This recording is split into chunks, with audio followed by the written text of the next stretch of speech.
All right, well, since you started this program, I mean, obviously in its 20th year, how do you feel about where it's at? Well, this will be the fewest players we've had, but we don't have a lot of players doing other things either. So, I think participation throughout the state of Missouri may be down a little bit for lots of people. We have 28 young men. They're doing a great job working hard for us, so that's all we can ask. So let's talk about, who you're going to be relying on this year, and what do you think the team's identity will be? Well, it's going to be run heavy. That's traditionally what we've done. We got away from that a little bit. Last year we had a different personnel. We just couldn't stay healthy. This year it'll go back to being extremely run heavy. Grant Rodriguez, our quarterback, will lead that charge. Clayton Archambault, our fullback. For a fullback, he's going to get a lot of touches.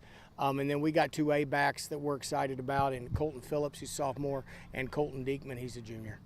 So, when you look at the expectations for your team, what are the things that you personally want to see? I really want to see that, they compete and improve throughout the season. We only return two starters on both sides of the football. One is senior Colton Thompson. He's going to be our center. And then Grant played offense. So then we're our two offensive returners. Tegan Sharp and Grant return defensively. So it's a lot of new bodies out there for sure. So as long as we were continuing to work hard and improve and we're competitive and competing, that will be our emphasis.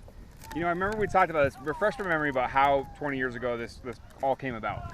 Well, a group of parents were motivated, wanting their sons to play football. They had played in the Youth Sedalia League, and then they approached our school board, and they gave me a call. I'd started football down at Skyline, and I was from here, so they had a connection. So they gave me a call and come and looked at the Skyline facility. And during that visit, their superintendent approached me about coming up here and starting high school football here, and we did that 20 years ago. That's amazing. All right, so how has the program changed in those 20 years?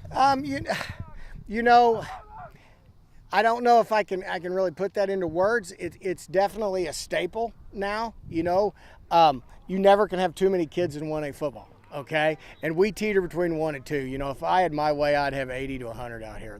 The district supports it. We would have more coaches as we need. So nothing per se has changed.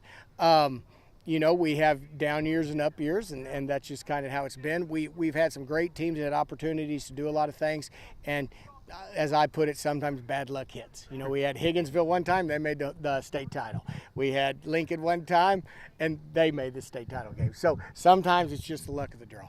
When I first had moved here and did the interviews with you, I think it was 2 years ago, one of the quotes that stood out in our room was that at Cole Camp, we're big people.